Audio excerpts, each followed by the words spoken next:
क्या कोई वादा इतना मजबूत हो सकता है कि मौत भी उसे ना तोड़ सके? चलिए आज हम एक ऐसी ही कहानी में उतरते हैं जो है प्रतिभा, पछतावे और एक अधूरे वादे की एक भूतिया दास्तां। तो कहानी हमें ले चलती है एक तूफानी रात में। आसमान में घने काले बादल हैं और हवा में ना एक अनकही सी बेचैनी है। ऐसा लग रहा है मानो कुछ बहुत गलत होने वाला है। मतलब हवा में एक अजीब सी घुटन महसूस हो रही है, एक ऐसा डर जो किसी आने वाली अनहोनी का साफ साफ इशारा कर रहा है। तो इस पूरी कहानी के जो मेन कैरेक्टर हैं वो हैं अखिलेश माथुर, एक जाने माने एडिटर। लेकिन आज की रात वो एक ऐसी मुश्किल में फंसने वाले हैं जिसकी उन्होंने कभी कल्पना भी नहीं की होगी। अब देखिए होता क्या है कि अखिलेश जी ऑफिस से निकले हैं देर से। घर जाने वाली उनकी बस छूट गई है और मौसम ऐसा कि तूफान बस आने ही वाला है। तो मजबूरी में वो एक अलग रूट की बस नंबर 85 में चढ़ जाते हैं और यही छोटा सा फैसला पूरी कहानी को एक अलग ही मोड़ दे देता है। तो बस करीब करीब खाली ही है। अखिलेश जी एक सीट पर जाकर बैठते हैं और तभी उनकी नजर एक नौजवान पर पड़ती है और उसे देखकर पता नहीं क्यों उन्हें एक अजीब सी जानी पहचानी सी फीलिंग आती है। अब यहां जो बात सच में ध्यान देने वाली है वो है इन दोनों के बीच का फर्क। आप देखिए, एक तरफ है अखिलेश जी, एक नामी गिरामी एडिटर, और दूसरी तरफ है ये नौजवान रजत, जो एक जोशीला लेखक तो है पर अपनी पहचान बनाने के लिए बस एक मौके की तलाश में है। और रजत के अपने शब्दों में ही सुनिए उसके लिखने का जुनून कितना गहरा है। ये कोई शौक नहीं है, ये उसकी जिंदगी है जिसके लिए उसने अपना सब कुछ दांव पर लगा दिया है। और ये जुनून कीमत भी मांगता है। अपने लिखने के सपने के लिए रजत ने बहुत बड़ी कुर्बानियां दी हैं। यहां तक कि अपने पिता को भी खुद से दूर भेज दिया क्योंकि वो इतने पैसे नहीं कमा पा रहा था कि उनकी देखभाल कर सके।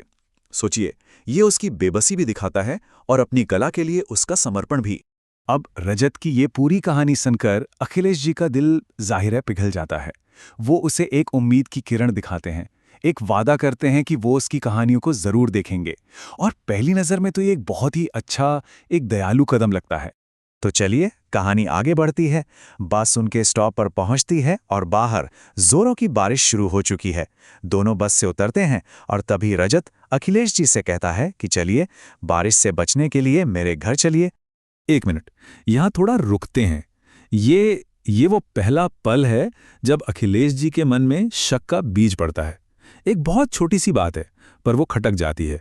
रजत को ये कैसे पता कि उनका घर यहां से दूर है? उन्होंने तो उसे बताया ही नहीं। खैर, वो रजत के घर पहुंचते हैं।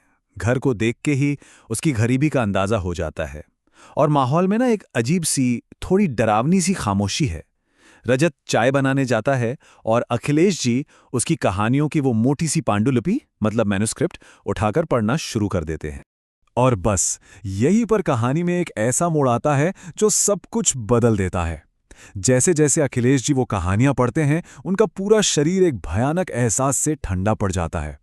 उन्हें एक चौंकाने वाली बात याद आती है। अब अखिलेश जी के अंदर डर बैठना शुरू हो गया है। उनकी आवाज कांप रही है और वो उस नौजवान से पूछते हैं कि तुम कौन हो? और जो जवाब मिलता है वो रोंगटे खड़े कर देने वाला है।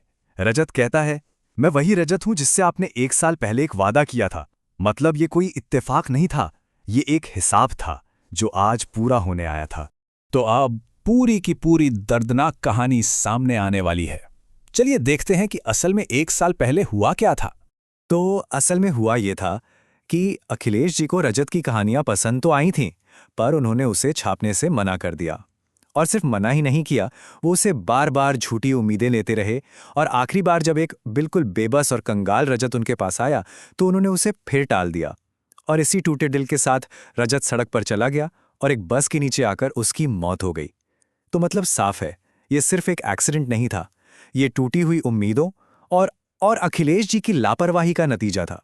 ये सच जानते ही डर के मारे कांपते हुए अखिलेश जी उस घर से बाहर भागते हैं और बाहर सड़क पर उन्हें एक आदमी मिलता है जो उनके डर को 100 गुना और बढ़ा देता है। वो क्या बताता है? वो बताता है कि इस घर में तो कोई रहता ही नहीं, क्योंकि इसमें रहने वाले लड़के रजत की मौत तो 1 साल पहले ही हो चुकी थी। तो इस भयानक सच का सामना करने के बाद अखिलेश जी के पास अब सिर्फ एक ही रास्ता बचता है, प्रायश्चित का। वो अपने अपराध बोध को कम करने के लिए वो सब कुछ करते हैं जो उन्हें बहुत पहले कर देना चाहिए था। वो रजत को वो पहचान दिलाते हैं जिसका वो हमेशा से हकदार था। और जब वो रजत के पिता से मिलते हैं तो वो अपनी गलती मानते हैं। वो कहते हैं, आपका बेटा सच में एक बहुत बड़ा लेखक था, हम उसकी कीमत कभी समझ ही नहीं पाए। ये वो पल है जहां उनका पछतावा और उनकी शर्मिंदगी साफ दिखती है।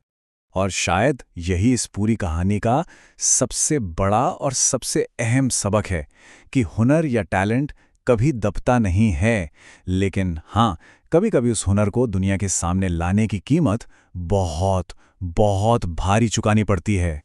तो आखिर में ये कहानी हमें एक सवाल के साथ छोड़ जाती है। कला और अपराध बोध के बीच की वो बारीक सी लाइन आखिर है कहाँ?